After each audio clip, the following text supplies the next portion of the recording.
Alors aujourd'hui, j'aimerais répondre à une question qui revient très souvent dans les questions que je reçois, et c'est la question de faire le bon choix. J'ai énormément de gens qui me demandent, enfin tu sais, il y a énormément de gens aujourd'hui qui ont ce problème, qui sont dans une situation où ils sont face à un choix, où ils doivent choisir soit entre telle voie professionnelle ou telle voie professionnelle, ou alors choisir de continuer à faire ce métier et lâcher, ou alors encaisser, tu vois, et rester dans ce truc-là pour l'argent, pour n'importe quel projet.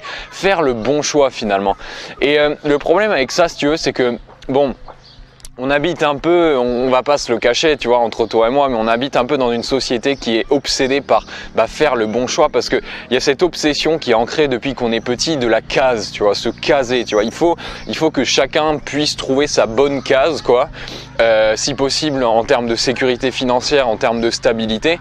Et du coup, par conséquent, il y a une énorme pression sur le fait de faire le bon choix dès très jeune, tu vois. C'est-à-dire que, enfin, je sais pas, je veux dire, je vais pas te réapprendre tout ce que tu as vécu, mais tu sais, tu arrives au lycée, déjà lycée pro, lycée général, ensuite en seconde, t'as quoi? T'as 14 ans, 15 ans, tu sais. On te demande scientifique, littéraire ou ES, donc à chaque fois c'est des bons choix, et puis on te dit, tu vois, dès la seconde on te dit, ouais, si tu fais L, ta vie ça va être de la merde un peu, tu vois, tu vas avoir plein de portes qui se ferment et tout. Donc on est un peu obsédé par faire les bons choix, et c'est vrai que, enfin, je comprends, parce que moi aussi ça a été le cas, mais il y a énormément de gens aujourd'hui finalement qui, à cause de ça, se sentent paralysés. Il y a une espèce de pression qu'on se met sur les épaules de faire le bon choix, tu vois. Est-ce que, tu vois, on est paralysé parce qu'on a l'impression que tout va se jouer sur ce choix-là, genre comme si tu allais choisir ça, tu n'allais jamais pouvoir revenir en arrière, ou comme si tout était définitif, comme s'il y avait une espèce de destinée qui faisait que si tu chiais ce choix-là, tu vois, tu chierais ta vie à tout jamais, quoi. Et c'est super paralysant, il y a une espèce de pression, et finalement le seul truc auquel ça mène, c'est l'inaction. Alors je suis désolé, tu dois vraiment pas trop me voir là comme ça. Ouais, le seul truc auquel ça mène, c'est l'inaction finalement, parce que comment est-ce que tu veux pouvoir, et c'est le problème de tous les gens qui m'envoient des messages, c'est comment est-ce que tu veux pouvoir faire un choix quand tu as une telle pression sur ta vie, sur ta réussite, sur ton honneur finalement. Enfin, aujourd'hui, faire un choix entre deux carrières, aujourd'hui faire un choix entre changer de job ou rester dans celui actuel, c'est un peu comme à l'époque où tu allais à l'armée, que tu mettais ta vie en jeu, tu vois. C'est un peu ça aujourd'hui dans nos têtes, parce que il y a cette obsession d'être en sécurité, de trouver la bonne case, d'être dans le bon machin, de pouvoir assurer, tu vois, les trucs. Donc il y a une énorme pression, et si tu veux, ça montre bien que, enfin, c'est pas la bonne solution. Et moi, j'ai une philosophie un petit peu différente, et c'est ça que j'aimerais te partager aujourd'hui. Ça pourrait peut-être t'aider, tu vois, si tu es dans cette situation-là où tu as besoin de faire un choix, ou alors peut-être même que tu n'es pas en face d'une décision, parce que c'est souvent pas tant le fait que, c'est souvent le cas que il n'y a pas une décision en mode on doit faire un choix, mais souvent on se sent mal, mais on n'a pas envie de prendre une décision. C'est souvent ça en fait le cas, c'est que on est dans une situation, dans l'état actuel des choses, il n'y a pas un choix forcé à faire, parce que limite c'est mieux quand tu as un choix forcé, parce que quand tu as un choix forcé, tu es obligé d'agir finalement. Tu prends soit A, soit B, mais tu restes pas entre les deux, tu n'as pas le cul entre deux chaises, tu vois. Mais souvent le problème qui paralyse les gens, c'est qu'ils sont dans une situation, mais cette pression de faire des choix-là, elle les empêche finalement de prendre une décision, de décider de changer. Et la philosophie que je veux te partager aujourd'hui, c'est un truc c'est un truc un peu différent, mais ça peut vraiment t'aider si tu as besoin de, je sais pas, peut-être d'un soutien, ou de vraiment trouver un moyen de faire un choix beaucoup plus simplement, sans toute cette pression. C'est tout simplement en te disant que il n'existe pas de bon choix en fait. Genre il n'y a pas de bon choix. C'est pas A est bien et B est pas bien, tu vois. Il n'existe pas d'échec finalement, parce que le problème avec tout ça, c'est qu'on a peur d'échouer. Le problème avec tout ça, c'est que on a peur qu'en faisant le mauvais choix, on va être amené sur une espèce de chemin d'échec, tu vois, comment dire, d'échec éternel finalement. C'est pour ça qu'on décide de pas agir. Mais il n'y a pas de bon choix, et il n'existe pas d'échec, il existe seulement des résultats. Ça, c'est un truc que j'ai compris, c'est un truc qui, à partir du moment où je l'ai compris, ça m'a complètement débloqué. Mais c'est le fait que, encore une fois, je te le répète, il n'existe pas d'échec, il existe seulement des résultats, tu vois.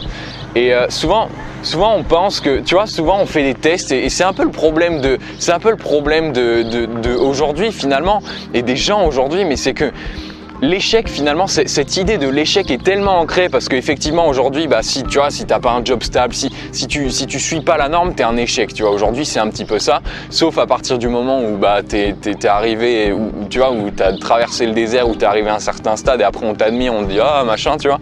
Mais si tu suis pas la norme, t'es un échec. Mais la vérité, c'est que il n'existe pas d'échec, tu vois. L'échec, ça veut dire quoi? L'échec, ça veut dire quoi? Enfin, je veux dire, le seul échec dans lequel tu peux, le seul vrai échec finalement, j'ai même pas envie de dire ça, mais le seul truc que tu dois craindre, c'est la mort aujourd'hui, tu vois. Je veux dire, si tu as un choix à faire aujourd'hui et que aucun des deux n'implique la mort, il n'y a pas d'échec, il y a seulement des résultats. C'est-à-dire que tu choisis A, tu as un résultat A, tu choisis B, tu as un résultat B, ou plutôt A' et B', tu vois. Il n'y a pas d'échec.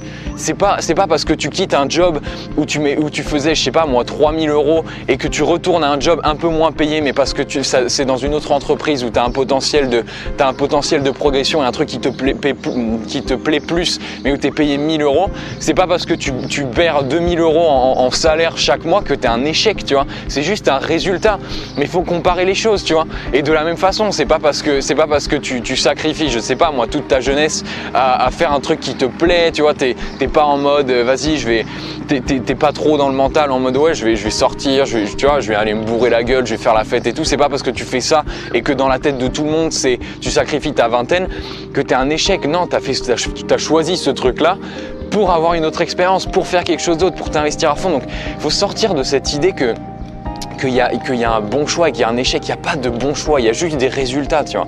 Il faut arrêter avec cette pression-là. Et la démo que je peux te donner, enfin l'exemple, c'est que regarde la situation dans laquelle tu es.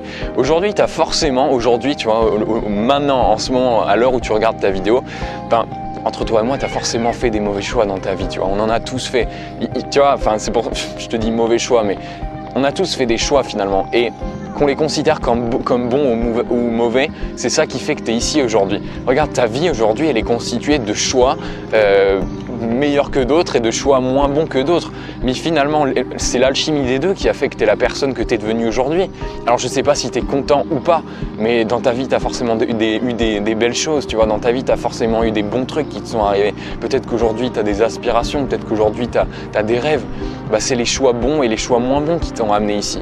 Donc c'est pourquoi éviter les mauvais choix? C'est des mauvais choix que tu grandis, c'est des mauvais choix que tu t'apprends à tester, c'est des mauvais choix que tu apprends à rediriger le bateau. Donc faut arrêter de toujours se mettre la pression de bons choix, mauvais choix. Et surtout si tu es dans la tranche d'âge 18, 30 ans et même 35 ans, 40 ans, en fait il n'y a pas de tranche d'âge, faut arrêter les conneries. Je veux dire, tant que tu meurs pas dans tes machins, c'est ça qu'il faut se mettre dans le crâne, c'est que tant que tu meurs pas, il n'y a pas de mauvais choix, tu vois.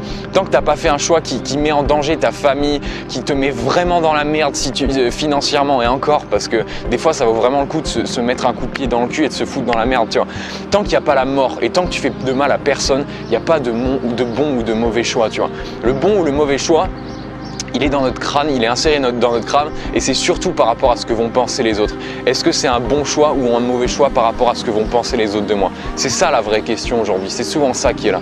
Donc, si je peux te donner juste trois clés hyper simples, tu vois, mais c'est juste la première, c'est de se détendre un coup. Il faut se détendre un coup. Il n'y a pas de bon ou de mauvais choix. La vie c'est fait pour tester, tu vois. Encore une fois, on en parle on en parle sans arrêt, mais pour moi la vie elle vaut pas la peine d'être vécue et j'imagine que toi c'est pareil si tu fais pas des trucs qui te plaisent.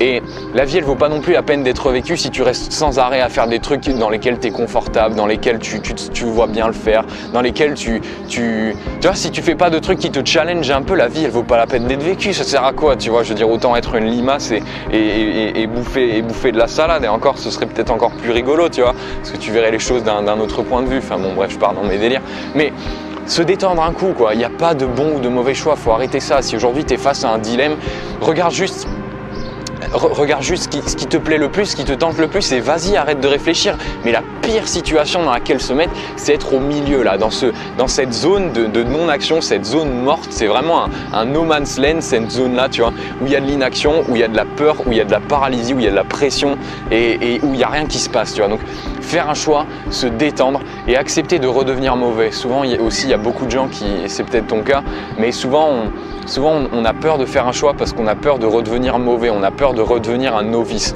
C'est souvent quand il s'agit de changer de branche, souvent quand il s'agit de se lancer dans quelque chose de complètement nouveau, dans lequel on n'a pas fait nos preuves, dans lesquels on est nouveau finalement. Et faut vraiment devenir à l'aise avec le fait d'être mauvais, faut devenir à l'aise avec le fait d'apprendre et d'être un débutant finalement, et tout se débloque, tu vois. Et la troisième étape, c'est y aller quoi, donc se détendre un coup, sérieux. Accepter de redevenir mauvais et y aller tant qu'il n'y a pas la mort de tes proches, tant qu'il n'y a pas ta mort, il n'y a pas de mauvais choix. Il y a seulement des résultats. Et en fonction de ces résultats-là, tu navigues dans la vie et tu ajustes en fonction de ce qui toi te parle, ce qui toi te plaît, ce qui toi t'inspire, ce qui te rend authentique finalement, ce qui vraiment colle à ta peau quoi. Voilà mon ami, c'est tout pour la vidéo d'aujourd'hui. Moi je te dis à demain, applique un peu ça, enfin médite un peu là-dessus pour le reste de ta journée, surtout si tu es dans la situation où tu as un choix à faire, tu vois. Faut pas tant se prendre la tête. On va en reparler cette semaine, on va beaucoup parler des décisions. Donc reste attentif cette semaine aux vidéos parce qu'on va beaucoup parler de ça et j'ai plein de choses qui vont t'aider si jamais tu es intéressé par ce sujet. Voilà mon ami, moi je te dis à demain, prends soin de toi, réfléchis là-dessus, grandis chaque jour. Ciao.